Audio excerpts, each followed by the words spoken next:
எனக்கு புரியுது கல்யாணி. வேணாம், அப்பா கிட்ட நான் பேசிக்கிறேன். சரி, துளசி ரெடி இருக்க சொல்லு, நான் வந்து கூட்டிட்டு போறேன். டேய், யாருடா போன்ல? என்ன விஷயம்? உன் முகமே வாடி போச்சு. ஒண்ணு இல்லம்மா, சொன்னா நீ கோவப்படுவ, தேவையில்லாம சண்டை வரும். எனக்கு வெளியில கொஞ்சம் வேலை இருக்கு, நான் முடிச்சுட்டு வந்துடுறேன். டேய் நில்டா. நீயும் உங்க அப்பனும் உங்க மனசுல என்னதான் நினைச்சிட்டு இருக்கீங்க? பொண்டாட்டிங்கிற நினைப்பே இல்லாம அவர் என்னமோ சாமியார் மாதிரி சுத்திக்கிட்டு இருக்காரு. நீ என்னடானா பெத்தவ கிட்ட எதையுமே சொல்லாம உன் பாட்டுக்கு போய்கிட்டு இருக்க. என்னையெல்லாம் பார்த்தா உங்களுக்கு மனுஷியாவே தெரியல. சொல்லுடா, துளசி கிட்ட என்ன பேசுன? அவ புருஷனோட சண்டை போட்டுட்டு வீட்டை விட்டு வெளியே வந்துட்டா, அதானே? ஆமாமா. இத வாய் விட்டு சொல்றதுல உனக்கு என்னடா பிரச்சனை? இந்த வீட்டுல என்னெல்லாமோ நடக்குது. நல்லது நடந்தாலும் சரி, கெட்டது நடந்தாலும் சரி, என்னெல்லாம் மனுஷியா யார் இங்க மதிக்கிறா? நானும் ஒரு பொறப்புன்னு பிறந்திருக்கேன்னு என்ன சொல்லணும்? அம்மா, இப்ப என்ன ஆச்சுன்னு புலம்பிட்டு இருக்க? பின்ன என்னடா, கட்ட புருஷனும் சரியில்லை, பெத்த மகனும் மதிக்கிறது இல்ல. நான் எதுக்குடா இருக்கணும்? அதான் துளசி வீட்டுல பிரச்சனைன்னு சொல்றேன்லம்மா. எப்போ? நானா உன் வாய் கிளறி கேட்டதுக்கு அப்புறம் சொல்றேன். ஏ, பெத்த அம்மா கிட்ட நீயா எதையும் சொல்ல மாட்டியா? இல்லம்மா, துளசியை பத்தி பேசினா நீ தேவையில்லாம டென்ஷன் ஆவ. அக்காவை பத்தி பேசினாதான் உனக்கு சுத்தமா பிடிக்கிறது இல்லையே. ஆமாண்டா, நீயும் என்ன கல் நெஞ்சக்காரி, அரக்கி, ராட்சசின்னு சொல்லு. அதான் முடிவு பண்ணிட்டீங்களே. பத்மாவுக்கு கெடுக்க தான் தெரியும், வாழ வைக்க தெரியாதுன்னு. எப்பவோ துளசியை பிடிக்காம நான் வெறுத்து பேசுனது உண்மைதான். அதுக்காக காலம் பூரா நான் அப்படியே இருந்துருவனா? நீயும் உங்க அப்பாவும் மட்டும் எப்பவும் அவன் மேல பாச மழையா பொழிஞ்சிங்க. பெத்த மகன் கூட பார்க்காம உங்க அப்பா அவளை கொடுமை பண்ணல. நீயும் தான் கோவத்துல அவளை அடிக்க போயிருக்க, கண்டபடி திட்டி இருக்க. நீங்க எல்லாம் மாறுவீங்க, நான் மட்டும் மாறாம அப்படியே இருப்பேனா? அம்மா, நீ மாறினா எங்க எல்லாருக்கும் சந்தோஷம் தாமா. நீ பேசாத. நானும் ஒரு பொண்ணு பெத்திருக்கேன். ஒரு பொண்ணோட கஷ்டம் என்னன்னு எனக்கும் தெரியும். அவ நல்லவளோ கெட்டவளோ புருஷன் வீட்டுல கொடுமை பண்ணி வெளியில துரத்திட்டாங்கன்னா யாரா இருந்தாலும் வேதனைப்படதானே செய்வாங்க. சொல்லுடா, அவளுக்கு அங்க என்ன பிரச்சனை? சரியா தெரியலமா. துளசி மாமாவோட பெங்களூர் போயிருந்தால, அங்க சாருவோட ஏதோ பிரச்சனையா. இனிமே இங்க இருக்காத வெளியே போன்னு சொல்லி அக்காவோட மாமியார் கோவப்பட்டு அவளை திட்டி அனுப்பிட்டாங்களா? அடிப்பாவி, எனக்கு தெரியும்டா. அவெல்லாம் பொம்பளையே கிடையாது. அவ யாரையுமே வாழ விட மாட்டா. சரிடா, அவ வெளியே போசுனா உங்க அக்கா நேரம் இங்க வர வேண்டியதானே? இல்லம்மா, இங்க வந்தா நீ ஏதாவது சொல்லுவியோன்னு சங்கடப்பட்டுக்கிட்டு நினைச்சேன். சரி, இப்ப அவ எங்க இருக்கலாம்? கல்யாணி வீட்டுலமா. கல்யாணியா? அது யாரு? அதாமா, அக்காவோட ஃப்ரெண்டு, ஆட்டோ ஓட்டுவாள. அவளா? ஏண்டா, புருஷனோட சண்டைனா ஒண்ணு அங்கேயே இருந்து தீர்த்துக்க பாக்கணும், இல்லையா நேரா இங்க வந்திருக்கணும். அதை விட்டுட்டு இன்னொருத்தர் வீட்டுல போய் தங்கனா மத்தவங்க என்னடா நினைப்பாங்க? பெருசா பேங்க்ல வேலை பார்த்தான்னு தான் பேரு. அவனுக்கு கொஞ்சமாவது அறிவு இருக்கா? படிச்சும் புத்தி இல்ல. அம்மா கறி பொண்டாட்டியே துரத்துவாளாம், இவன் அப்படியே நின்னு வேடிக்கை பாப்பானா? அம்மா, அதெல்லாம் அப்புறம் பேசிக்கலாமா. அக்கா அங்க வந்ததுக்கு கல்யாணியோட அம்மா ரொம்ப சங்கடப்படுறாங்களா, அதான் வந்து கூட்டிட்டு போன்ற மாதிரி சொல்றா.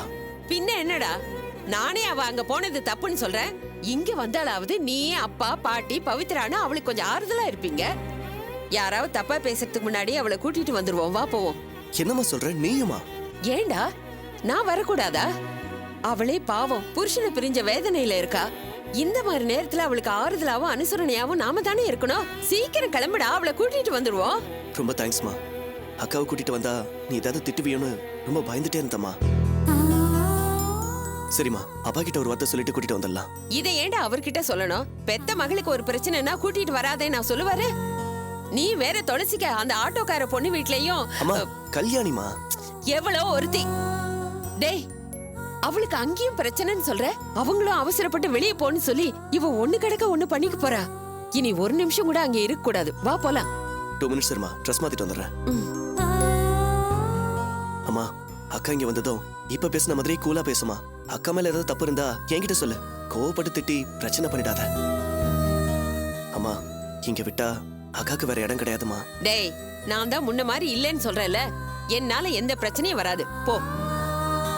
தேங்க்ஸ்மா. அக்கா சீக்கிரமே சமாதானம் ஆகி மாமா வீட்டுக்கு போறதா நல்லது. அப்பா வந்ததும் அதுக்கு என்ன பண்ணலான்னு பேசுங்க. நீ அப்பாவும் சேர்ந்து அக்காவுக்கு ஒரு நல்ல வழி பண்ணி கொடுங்கம்மா. சரியா? நான் போய் ட்ரெஸ் மாத்திட்டு வந்துடுறேன். நானாவது அவளை வாழ வைக்கிறதாவது, இதுதான் சாக்குன்னு அவளை நிரந்தரமா வாழ வெட்டி ஆக்கிட மாட்டேன்.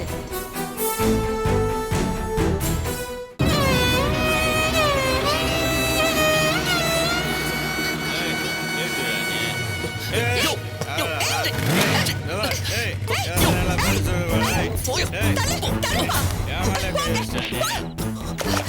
ஐயோ என்னடா இந்த இடம் ஒரே கலீஜா இருக்கு. என்ன மோகன், கல்யாணி இங்கேயா குடியிருக்கா? வயித்த புரட்டுது. அம்மா நீ ஏமா இடத்த பாக்குற? ஏரியா குப்பையா இருந்தாலும் இங்க இருக்கிறவங்க எல்லாம் நல்லவங்க தாமா. அம்மா ரொம்ப கஷ்டப்படுற ஜனங்கம்மா, தங்கமானவங்க. யாரு இதுங்களா? போடா. இது பாரு, இடம் சுத்தமா இருந்தாதான் மனசு சுத்தமா இருக்கும். எனக்கு என்னமோ இந்த ஏரியாவை பார்க்கவே அருவருப்பா இருக்கு. முதல்ல வீட்டுக்கு போய் தலைய முழுகணும். கர்மம். சரி சரி விடு, இதான் வீடு. இதுவா? இப்ப பிடிக்கிற பாரு. ஏய், சீ. ஏண்டா இந்த வீடா? ஐயோ டேய், இத பார்த்தா வீடா தெரியலையே. ச்சே, உள்ள மனுஷங்க தான் குடியிருக்காங்களா? டேய் டேய், என்னாச்சு உனக்கு? பேய் அரைஞ்ச மாதிரி நிக்கிற? இல்லம்மா ஒண்ணும் இல்ல. இந்த மாதிரி இடம் தெரிஞ்சிருந்தா சுட்டு போட்டாலும் வந்திருக்க மாட்டேன். ச்சே, என்ன பண்றது? வந்து தொலைஞ்சாச்சு. அசிங்க பார்க்காம கூப்பிட அவளை.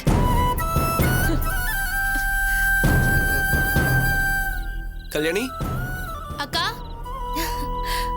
மோகன் வா.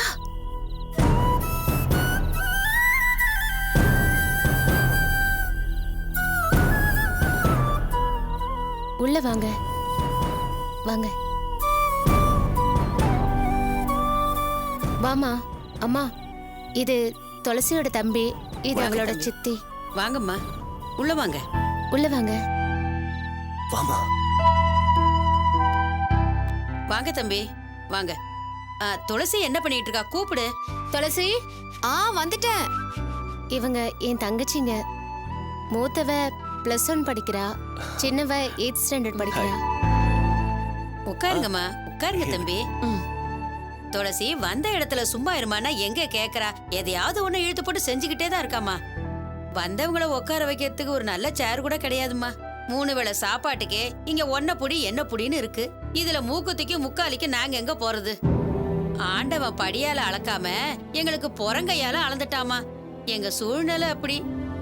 நீங்க நின்னுகிட்டே இருக்கீங்களாமா? உட்காருங்க, உட்காருங்கம்மா. வாமா. உட்காருங்க. துளசி. உட்காருங்கம்மா, நான் தண்ணி எடுத்துட்டு வரேன். ஐயோ கடவுளே, எதை தொட்டாலும் தரித்திரம் ஒட்டிக்கும் போல இருக்கே. ஏய், இதெல்லாம் நாங்க பாத்துக்கிறோம். உன் தம்பியும் சித்தியும் வந்திருக்காங்க. வா. நான் வரேன், நீ போ. சரி. இங்க தண்ணிக்கு தம்மா ரொம்ப கஷ்டம். 4-5 நாளைக்கு ஒரு முறை தான் வரும். சில நாள்ல குழா உடைஞ்சி சேரும் சகதியுமா வரும்மா. உடம்புக்கு ஒண்ணும் வந்துடக்கூடாதுன்னு என் பொண்ணு காய்ச்சி தான் குடிக்கணும்னு கராரா சொல்லியிருக்கா. இந்தாங்கம்மா. ஐயோ, இப்பதான் வீட்டுல குடிச்சிட்டு வந்தேன். தம்பி உங்களுக்கு? கொடுங்க.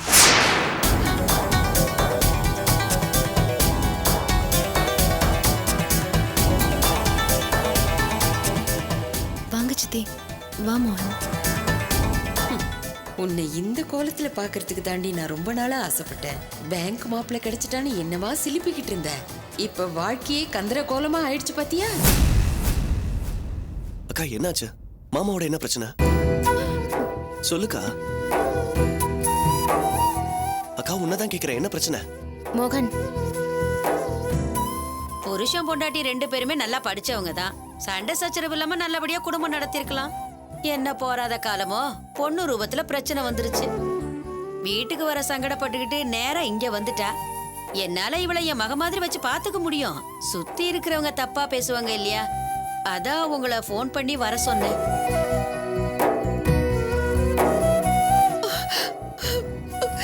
படுபாவிங்க, வாயில பூச்சிய இப்படி சித்திரவதை பண்ணி வெளியே துரத்தி இருக்காங்களே, அவங்க எல்லாம் நல்லா இருப்பாங்களா?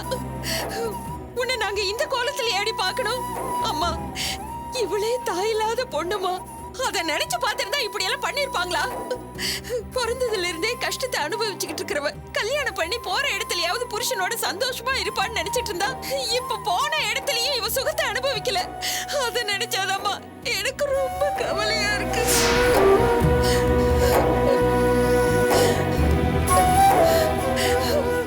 ரெண்டு பேரும் லவ் பண்ணி தான் கல்யாணம் பண்ணிக்கிட்டாங்க. பெத்தவங்களுக்கு சொல்லாம கல்யாணம் பண்ணிக்கிட்டாங்களேன்னு ஆரம்பத்துல கோவப்பட்டு நானும் திட்டி இருக்கேன். சரி, நடந்தது நடந்து போச்சு. தாலி கட்டின பொண்டாட்டிய அவன் கண் கலங்காம பாத்துக்கணுமா இல்லையா? இப்படி கட்டினவனே சீப்போன்னு விலைக்கு விட்டுட்டா இந்த பொண்டாடி எதிர்காலம் என்னமா ஆகிறது? இப்படி கட்டினவனே சீப்போன்னு விலைக்கு விட்டுட்டா இந்த பொண்டாடி எதிர்காலம் என்னமா ஆகிறது? அம்மா என்னம்மா நீங்க, அவளே மனசு நொந்து போய் வந்திருக்கா. அவளுக்கு ஆறுதல் சொல்றதை விட்டுட்டு நீங்களே கண் கலங்குனா எப்படிம்மா? நானும் நம்பிக்கை சொல்லி கூட்டிட்டு போலான்னு தாமா வந்தேன். ஆனா இவன் நிக்கிற கோலத்தை பார்த்தா என்னால தாங்க முடியலம்மா, தாங்க முடியல. இவ அப்பாவுக்கு இந்த விஷயம் தெரியாது. தெரிஞ்சா அவர் எப்படி துடிச்சு போவார் தெரியுமா? அம்மா, வீட்ல பிரச்சனைன்னு தெரியலமா, போன் பண்ணி இவ எங்களுக்கு தகவல் சொல்லியிருந்தா நேர்ல வந்து என்ன ஏதுன்னு கேட்டுப்போம்ல. இப்படி ஆயிடுச்சேன்னு எங்ககிட்ட ஒரு வார்த்தை சொல்லிருப்பாளா கேளுங்கம்மா. இல்ல, எனக்கு அந்த சூழ்நிலையில என்ன பண்றதுன்னே தெரியல சித்தி. சரிம்மா, நீ கோவப்பட்டு வெளியே வந்துட்ட. நேரா நம்ம வீட்டுக்கு தானே வந்திருக்கணும். நீ என்ன வீடு வாசல் இல்லாத அனாதையா? இவங்களே பாவம் கஷ்ட ஜீவனம் பண்ணிக்கிட்டு இருக்காங்க. நம்மளால இவங்களுக்கு எதுக்கு சிரமம்? புருஷனோட சண்டைனா எந்த பொண்ணும் பிறந்த வீட்டுக்கு தான் வருவா. நீ ஏன் அப்படி செய்யல? ஏ, இந்த சித்தி உன்னை பாத்துக்க மாட்டான்னு நினைச்சியா?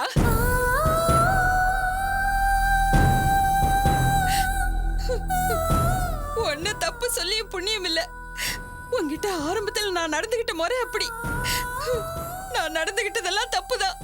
அதுக்காக ஆதரவு இல்லாம நிக்கிற உன்னை வீட்டுல சேர்க்க மாட்டேன்னு நினைச்சியே. அந்த அளவுக்கு நான் கல்லஞ்சக்காரியா? அம்மா, இப்ப எதுக்குமா பழசெல்லாம் பேசிட்டு இருக்க? இல்லடா, என்ன இருந்தாலும் நான் இவளுக்கு பெரிய பாவத்தை பண்ணிட்டேன். அந்த பாவத்துக்கு தண்டனையா பவித்ராவுக்கு உடம்புல ஆசிட் பட்டு ஹாஸ்பிடல்ல இருந்தது நான் மறக்கலடா. பெத்தவங்க பாவம், பிள்ளைங்க தலையிலன்னு சும்மாவா சொன்னாங்க?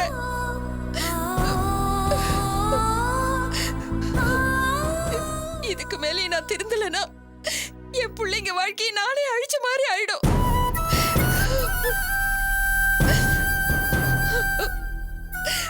துளசி, பழசெல்லாம் ஒரு கெட்ட கனவா நினைச்சு மறந்துரு.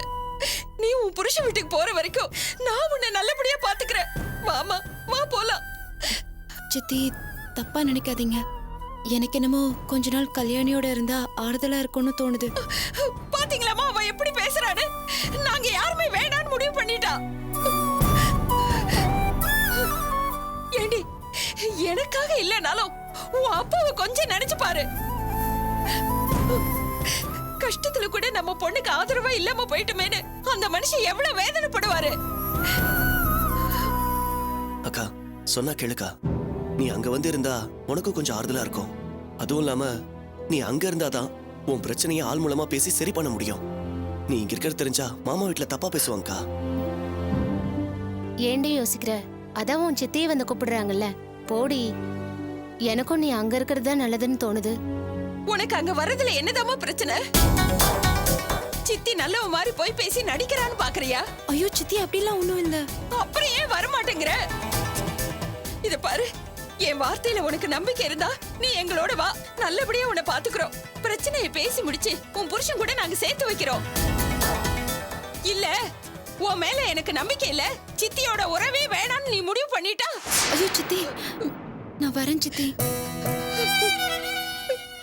இப்பவாவது உன் மனசு மாறுச்சு. சரி, துணியெல்லாம் எடுத்துட்டு வா, நாம கிளம்பலாம். சரி. மோகன், நீ துளசியை கூட்டிட்டு வண்டியில போயிடு. நான் ஆட்டோ பிடிச்சு இல்லம்மா, வந்துடுறேன். நான் இவளை ஆட்டோல டிராப் பண்ணிடுறேன். ரொம்ப தேங்க்ஸ் கல்யாணி. நீங்களும் இல்லாம போயிருந்தா அக்கா போக இடம் இல்லாம தவிச்சு போயிருப்பா. ஏய், அவ என் ஃப்ரெண்டுடா. அவளுக்கு நான் இத கூட செய்ய மாட்டேனா? போடா, பெருசா தேங்க்ஸ் சொல்ல வந்துட்டு. அம்மா, ரொம்ப நன்றிமா. உங்க உதவியை நாங்க எப்பவும் மறக்க மாட்டோம். இருக்கட்டும்ப்பா, மனுஷங்கன்னா ஒருத்தருக்கு ஒருத்தர் ஒத்தாசையா இருக்க வேண்டியது தானே. துளசி, கிளம்பலாமா? போயிட்டு வரேம்மா.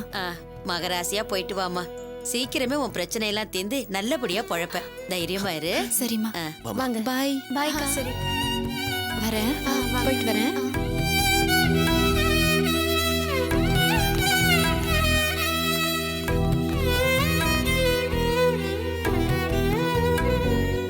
போயிட்டு வரமா? பத்திரமா வரேன். போயிட்டு வாமா. வாங்க, போயிட்டு வரேன்.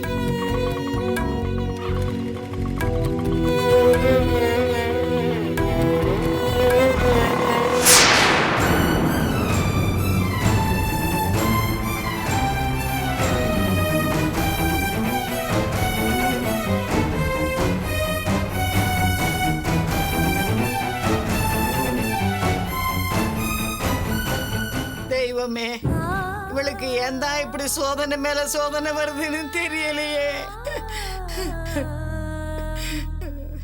மாப்பிள்ளை இப்படி பண்ணுவாருன்னு நான் கொஞ்சம் கூட எதிர்பார்க்கலம்மா. நம்ம எல்லாரையும் விட துளசி மேல அதிகமா பாசம் வச்சிருந்தது அவர்தான். அவரால துளசிக்கு ஒரு நல்ல வாழ்க்கை கிடைச்சிருக்கேன்னு நான் ரொம்ப சந்தோஷப்பட்டுக்கிட்டு இருந்தேன். ஆனா அவரே இப்படி நடந்துகிட்டாருன்னா அவனை சொல்லி தப்பு இல்லப்பா. சுத்தி இருக்கிற துர்தேவதைங்க அவனை வாழ விடாம பண்றாங்களே. இங்கே மாமியார் கொடுமை, சரி பழைக்கலான்னு பெங்களூர் போனா அங்க அவளோட கொடுமை. 2 மகராசி கையில சிக்கிக்கிட்டு என் பேத்தி படுற பாடு இருக்கு. முருகா, இவ பிரச்சனையை தீர்த்து எப்பத்தான் அவளை நல்லபடியா வாழ வைக்க போறியோ?